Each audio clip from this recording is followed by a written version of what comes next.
Payments Uncovered, Part 6, Paying Personal Assistance. Paying personal assistance. Now that you have recruited and set up your personal assistant with their employment contract and terms of employment, you need to work out and pay their wages. In this session, we will be looking at national minimum and living wage, contingency funds, payroll, tax, national insurance and pensions, statutory entitlements, ongoing payroll support, self-employed personal assistance. National minimum and living wage. The national living wage is set centrally by the government.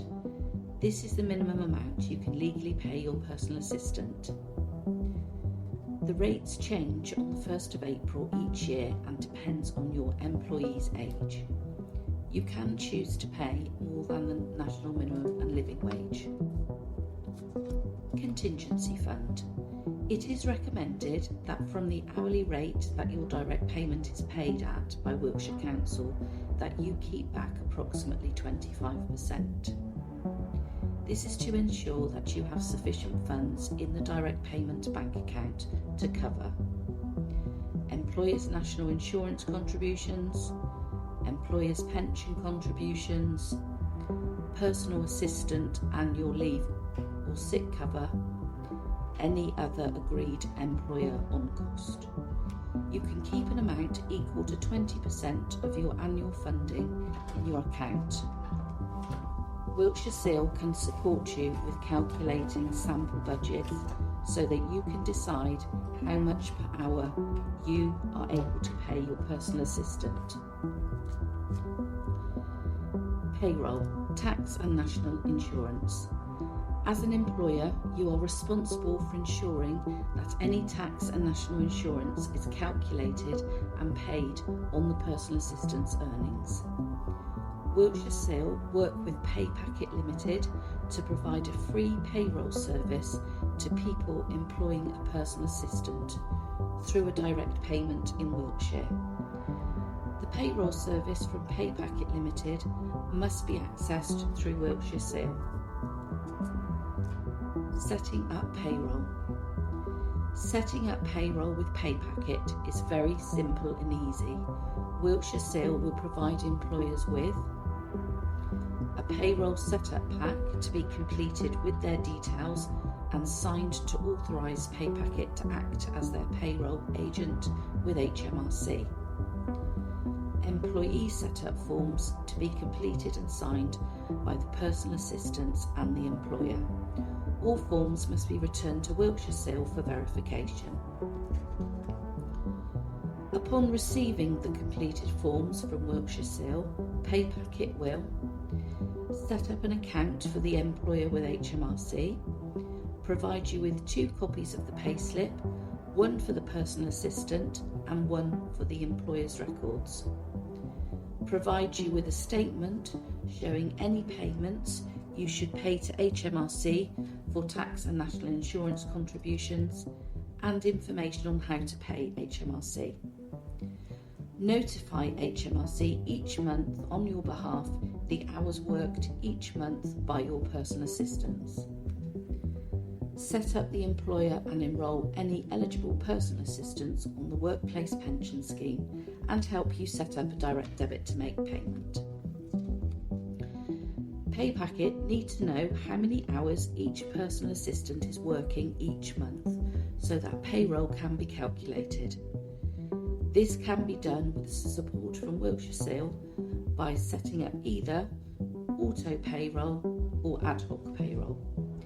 The deadline for submitting hours to Pay Packet is 12 noon on the 20th of each month.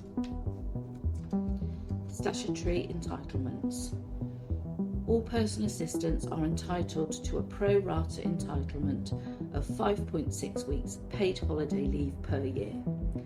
The annual leave year is the 6th of April to the 5th of April. Personal assistants may at some time during their employment be entitled to statutory sick pay, statutory maternity pay, statutory paternity pay. Pay Packet provide assistance with calculations of all statutory entitlements. Ongoing payroll support. Contact Pay Packet for day-to-day payroll queries, to submit hours worked, to calculate and submit annual leave and sick pay, pensions, ongoing queries regarding statutory maternity pay, P32s and how to pay HMRC. Contact Wiltshire Seal if you have an employee starting, an employee leaving, an employee needing to start maternity or paternity leave, changes to your employee's rate of pay. Self-employed personal assistants. It is very important to check the employment status of your personal assistant if they claim to be self-employed. If HMRC do not agree that their status is self-employed, then the person managing the direct payment will be deemed their employer and be responsible for tax and national insurance calculations and possible penalties to HMRC. Self-employed personal assistants are responsible for declaring their earnings to HMRC and completing self-assessment tax returns. Self-employed personal assistants must give you an invoice detailing what work they have done and are requesting payment for, a copy of their public liability insurance and their unique taxpayer's reference number. Paying personal assistance resources. You can find a variety of resources to support with paying personal assistance at www.wiltshireseal.org.uk, including sample budgets, payroll employer setup forms, payroll personal assistant setup forms, employment status information, information on using self-employed personal assistants.